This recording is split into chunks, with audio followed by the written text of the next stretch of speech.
first generation fighting for the world title. One is very swift and quick, one shows a lot of pressure and aggression.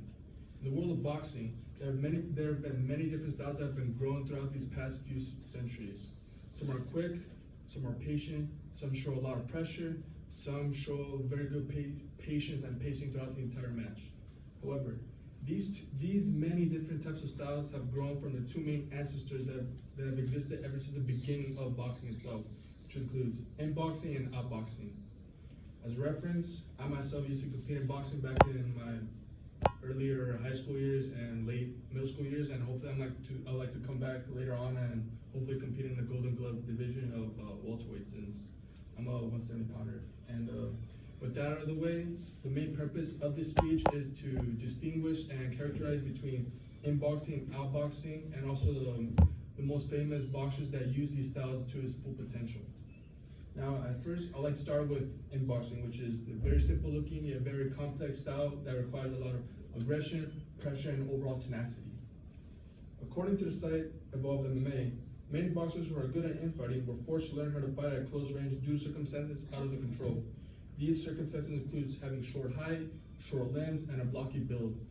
Despite people thinking that this is like a bad disadvantage and a bad game plan to use during like a sport such as boxing, there's actually many boxers who were able to find out many sort of advantages to use these sort of disadvantages for the spectators, which is including having more strength and more power in that department, which of course it's weight classes. So I'm saying 150 pounder that's short in build, they have more power, they have more strength than someone that's tall and lankier in the same weight class as a 150 pounder. And another thing is that since they're more shorter, they could be more explosive, show more pressure, and using that pressure to control the pacing of the match in order to have the entire match to its advantage and to its own pacing of what it likes. And a great reference of this, a great boxer that I like to mention, of course, is none other than the baddest man of all. It's Iron Mike Tyson, which since he's 5'11" and that's below average height for a heavyweight, the average heavyweight is 6'2". He uses that height disadvantage to his own benefits, since he's more explosive than the rest of the boxers, and he's twice as athletic as them. So he's more prominent to getting the best of physical wise in order to get the entire control, as I mentioned before, using his peekaboo style, which I mentioned before that peekaboo style was actually evolved thanks to a Dempsey roll, which was created by Jack Dempsey, which is a boxer that was actually inspired Iron Mike Tyson to basically start boxing and basically make a professional career out of it.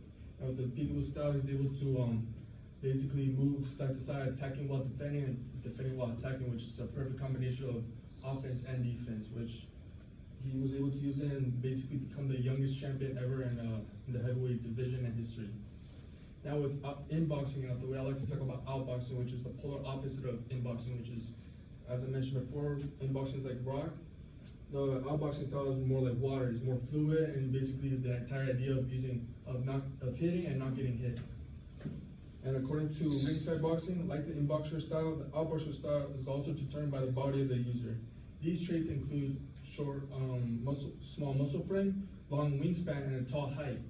So as I mentioned before, since inboxing is more power, more strength, the outboxing style is more technique, more precision, and more timing. And a great reference to this is according to a talk show between Muhammad Ali, Sugar Ray Leonard, and Mike Tyson. Muhammad Ali states that I was a dancer boxer. I moved a lot, yet I wasn't that powerful. However, I was very fast.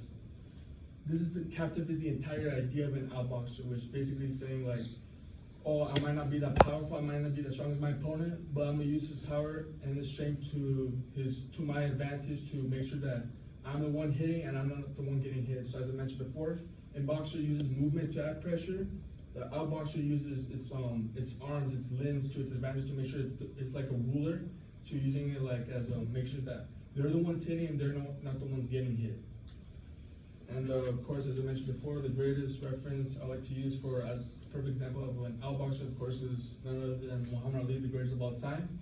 He had amazing ring IQ, he had amazing footwork, his Ali shuffle, and these amazing attributes that he has are very used to his full potential against his greatest fights, against his greatest adversaries, which includes against Sonny Liston on February 25th, 1964, and George Foreman on October 30th, 1974 in Rumble in the Jungle, which is exactly over a decade between each other.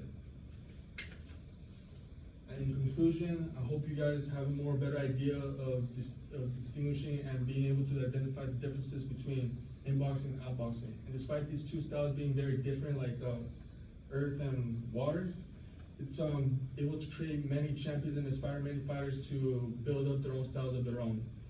And hopefully the next time you watch a boxing match, whether it's in person or online, try to pay more close attention, because you may never know what you might learn from these types of athletes. Thank you so much for listening. Thank you so much. 1, 2, 3. Hey, your delivery is getting much better. Organizationally, like it felt a little bit unfinished in some places. Source material, but I just want to say this. I find like you know a lot about this, but in this presentational style, you seem kind of defensive in your posture. And I'd like you to try to take a more assertive stance, where you're giving us this information. You know more about it than we do. Does that make sense? Yeah. And I really appreciate you're challenging yourself to get better and speak more confidently and organized, and I see that, so thank you so much.